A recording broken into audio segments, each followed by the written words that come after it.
Assalamualaikum warahmatullahi wabarakatuh. Perkenalkan, nama saya Ratia Kanzu dengan NIM 2413010. Pada kesempatan kali ini, saya akan mempresentasi mengenai etika profesi di bidang IT. Mengapa sih etika penting di bidang IT? Yang pertama itu ada dampak luas. Teknologi informasi memengaruhi hampir setiap aspek kehidupan, sehingga keputusan etis memiliki konsekuensi yang luas.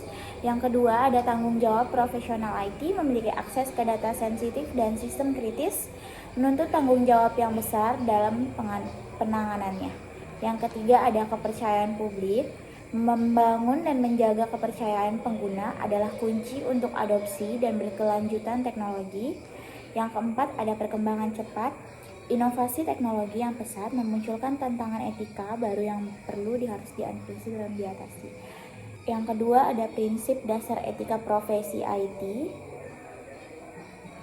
Yang pertama itu ada integritas. Integritas itu meliputi jujur, adil, dan transparan dalam semua tindakan adalah fundamental. Yang kedua, ada kerahasiaan. Melindungi informasi pribadi dan berahasia bisnis adalah kewajiban.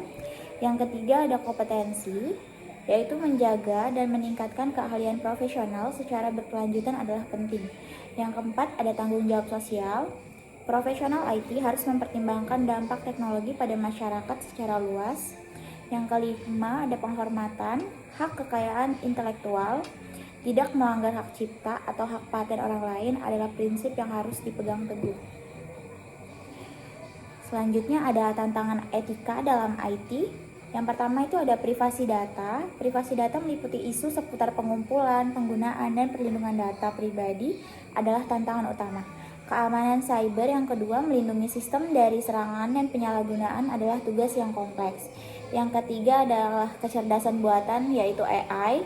Munculnya bias algoritmi, otonomi AI, dan akuntabilitas adalah isu etika yang berkembang.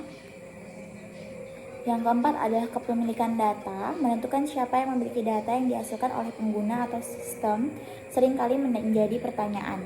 Yang kelima ada aksesibilitas, yaitu memastikan teknologi dapat diakses oleh semua orang, termasuk penyandang disabilitas adalah tantangan penting. Selanjutnya ada contoh pelanggaran etika, konsekuensi negatif. Yang pertama ada penyalahgunaan data seperti penjualan data pribadi atau pengawasan tanpa izin, itu dapat merugikan individu. Yang kedua ada peretasan atau hacking. Akses tidak sah ke sistem atau data dapat menyebabkan kerugian finansial dan hilangnya kepercayaan. Yang ketiga ada plagiarisme kode, yaitu menggunakan kode orang lain tanpa atribusi adalah pelanggaran hak kekayaan intelektual. Selanjutnya ada pengembangan sistem berbahaya. Menciptakan perangkat lunak yang merugikan dapat memiliki dampak sosial yang besar. Penyebaran informasi palsu, itu konten menyesatkan atau berita bohong, dapat memanipulasi opini publik dan menimbulkan kekacauan. Selanjutnya ada peran profesi IT, bertindak secara etis. Ada edukasi diri, terus belajar tentang isu-isu etika adalah penting untuk tetap relevan. Yang kedua, patuhi kode etik, mengikuti standar yang ditetapkan oleh organisasi profesional, misalnya ACM, adalah kewajiban.